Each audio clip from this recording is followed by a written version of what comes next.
Hello everyone. I just want to say a big thank you for all your questions on my last video. I'm glad you enjoyed it so much. So I'm going to be answering your questions on all my beloved family pets. I hope you enjoy. So first of all, the first question was, what started your love of these animals? It started with Slinky, a corn snake, when I was 6 years old. And it just kept on growing from there. How long does it take to clean them all? It does vary from the different species, but it takes at least a couple of hours every day, keeping them clean and happy, ensuring they have enough food and water, and make sure the climate is right for them. I'll be going around doing a little tour of all the different vivariums and different habitats that they live in. Does the cockatiel play? He's very happy being held. He likes going from one finger perched to the next, jumping from one to the other. What is your hamster's name? He's Chip, and he's about a year old. How do you stop them from biting you? Continually handling them from a young age and making them sure that you don't hold a bunny and then a snake after, because the smell will tempt them to try to have a little nip at you. But they're all very friendly pets, and they're held every day from, like I said, like from a baby. This is Ziggy on top of her cage. Over here we have the chameleon in the vivarium. You'd be very surprised if you can spot him.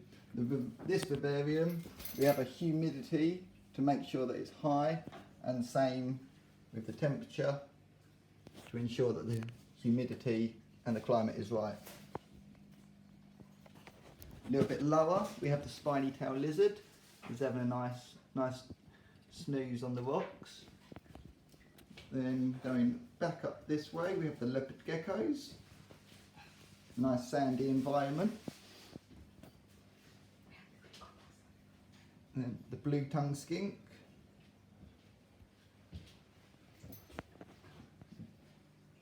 The large python or boa. And the three royal pythons.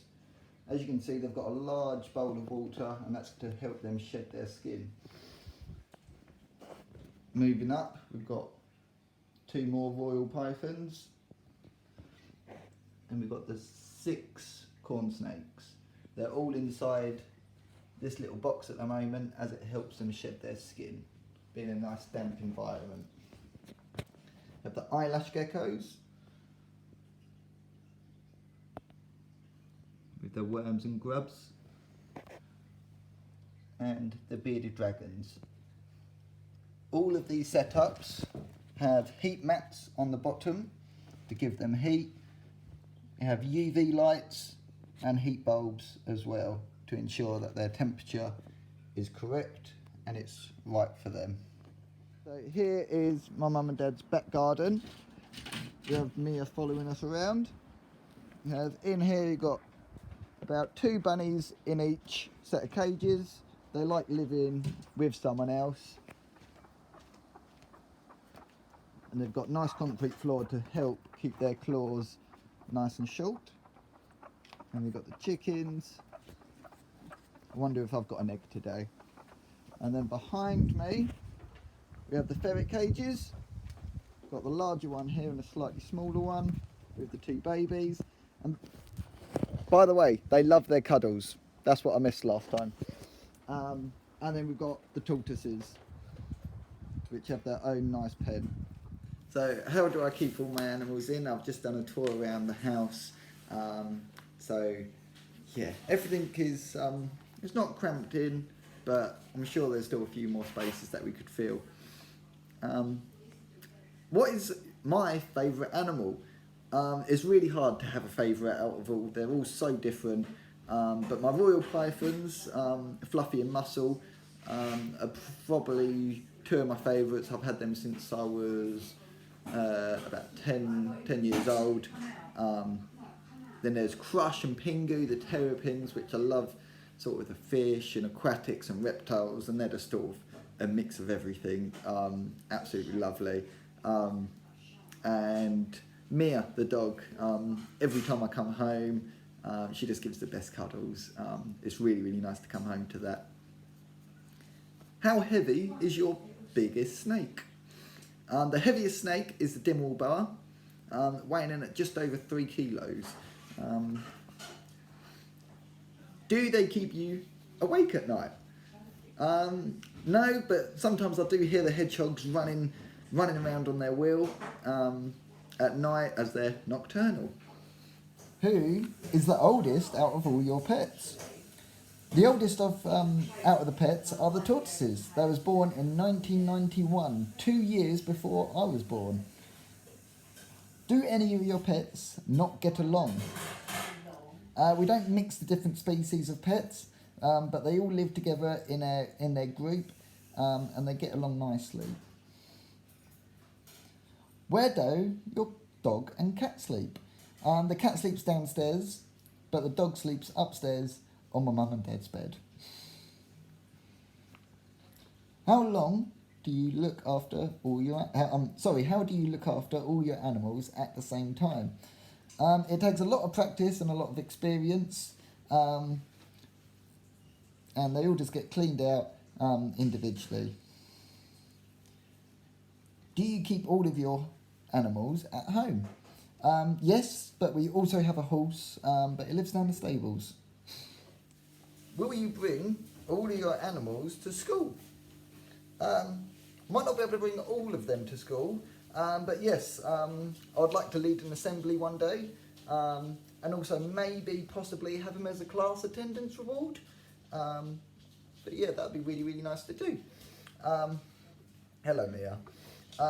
Who looks after your animals when you go away? Yes, thank you. If my mum and dad go away, then I can sometimes, I normally look after the reptiles. And then if they do go away, my mum has a good friend that comes round and does all the bunnies and the fluffy rabbits outside. Mia, thank you.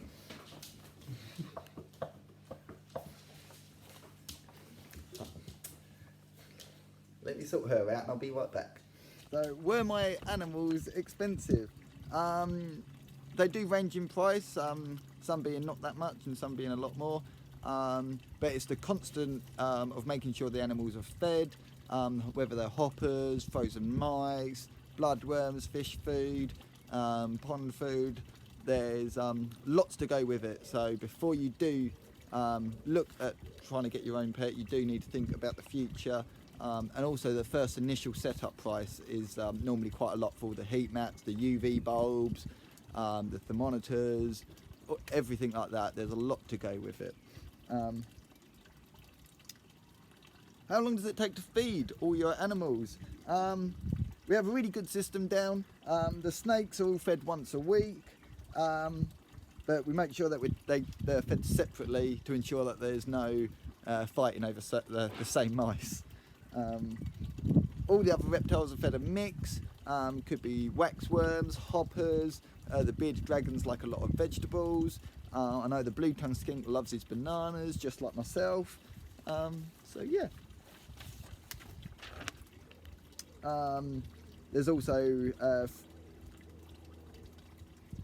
why do we have so many corn snakes? Corn snakes, they're just such an easy breed to look after. They are that sort of beginner's guide for snakes. Like I said, I got my first one when I was 6, and he lived all the way till I was 18. So they do live for a long time. They are quite a commitment. Do I ever get scared of holding the pets? No, not really. The tarantulas do take a little bit of courage, but as soon as I hold them, I'm absolutely fine. It's just getting to that point of putting my hand in the cage. But once they're on my hand, you can't even really feel that they're on there. Have I ever owned an owl? No, but that would be really, really cool. But one of my next pets that I would like is actually a pet crow or raven. And I'd like to get it almost from a baby, so I'd be its mum. Just going back on the last question, if I did want to own an owl, I would need a licence a wild bird of prey license, I believe. Do you only breed corn snakes? No, we also breed the leopard geckos, the bearded dragons. We don't force them to, but if it happens naturally, then we do our best to ensure that eggs are incubated for the best chance of survival. We do not breed any pets, and all pets are kept in single groups. Are the pythons venomous? No, they are constrictors, so they kill their prey by squeezing them tightly. Are the tarantulas venomous? Yes, but it's very mild, a bit like getting stung by, or a bit like a bee sting. Some species are more dangerous than others. Where does the chameleon live, and what does he eat? I've just shown a video showing around the vivariums, but he eats locust and waxworms is his main diet. Where's Ziggy gone? Oh, there you are, Ziggy. No? Are you being shy today? I think she is. How does the chameleon change colour and why? Now this is a very, very good question. Something that I actually had to research a little bit more about. I knew that they change colour more depending on their mood. Whether they're in a good mood, whether they're warm and happy, they'll be their bright, vibrant colours. Whereas if they're cold and they're unhappy, they're likely to be much darker colours. But their skin has a superficial layer which contains pigments. And under the layer of cells with guan crystals, chameleons change their colour by changing a space between the guan crystals, which change the wavelength of the light reflected off the crystals, which change the colour of the skin. They change the colour not to blend in, but to show their mood. So, yeah. What is the most difficult pet to look after? The chameleon setup has to be spot on with the heat and humidity, but after years of practice, we have it set as close to its natural environment. Have they ever gotten out of their cages? Yes, with so many pets, it is accidents are bound to happen, but it hasn't happened much at all. We do everything to ensure that it doesn't happen. It's things like locks on the vivariums, double checking or even triple checking, making sure. Ziggy's just enjoying just climbing around all on my back at the moment. Have any run away? No. The chickens and the rabbits love running around the garden, having freedom, and they normally put themselves back into bed once they're ready. They know where they're safe, they know they get fed there, so they return to where they know. How do you give all the pets equal attention? Yes. Yes. You like my glasses, don't you? It is hard to give them all attention, especially when Mia is always trying to get all the attention out of everything. I do like to spend, a good 5-10 minutes a day when I do pop home, looking around the fish tank. It's really, really relaxing. But some pets, they do need more handling than others. But yeah. Have I ever been bitten by the animals? Yes, it doesn't happen at all now, actually. It only happened when I was young and I was the one making mistakes. Having my hand near them during feeding time, or when we was training them when they're young. I've never been hurt by them. The snakes are so quick, they can just make you jump. All our animals are very friendly, but just have to be very careful with the snakes when we're feeding them. As you can see, Mia and the birdie, they do get along. Mia's just very, very curious. Why can't Valentine swim? And why the name Valentine? His mate, he just sits on the forest floor, and he sits there as his nice big chunky self, and when a little hopper runs in front of him, he just jumps forwards and eats the hopper or mouse or whatever his diet might be. His name is Valentine. is because he was actually my mum's Valentine gift from my dad. Some mums or wives are happy with a box of chocolates or some flowers, but no, not with my mum. Last few questions now. Are they happy in this climate? Most of the animals are happy in this climate, like the rabbits, the dog, the bird, they're absolutely fine. But like all the reptiles, they all need to be set at their certain temperatures. Ziggy really likes my glasses. What is the quickest animal? The snakes are the fastest movement. When they strike for their food, it's almost a flash of a blink of an eye and you'll miss it. But Mia does agility training. She's very, very quick and agile, but I'm sure the horse can probably gallop a lot faster. What animal do I want next? I would either like my own pet crow or raven, as I said earlier, or possibly my own dog. How many eggs do the chickens lay? About 2 or 3 a week. So not quite enough to keep me full, but it's a bit extra to help. Why does the blue-tongued skink have a blue tongue? Now this was actually another, ending on a very good question. I had to also check with this, but it's to help with warding off predators. As it will show the blue tongue, the predators might think that he might be toxic or more venomous than he actually is. So it's just a defence mechanism. And the last question, what does your fish eat? And I'm actually going to show you, I'm going to feed the fish now with some flake and some pellets, but they also can have bloodworm and some other bits and pieces. Question, what do the fish eat? Like I just said, they have a mix of catfish pellets, we have pleck pellets, we have some flake, and also some more pellets, some slightly different types.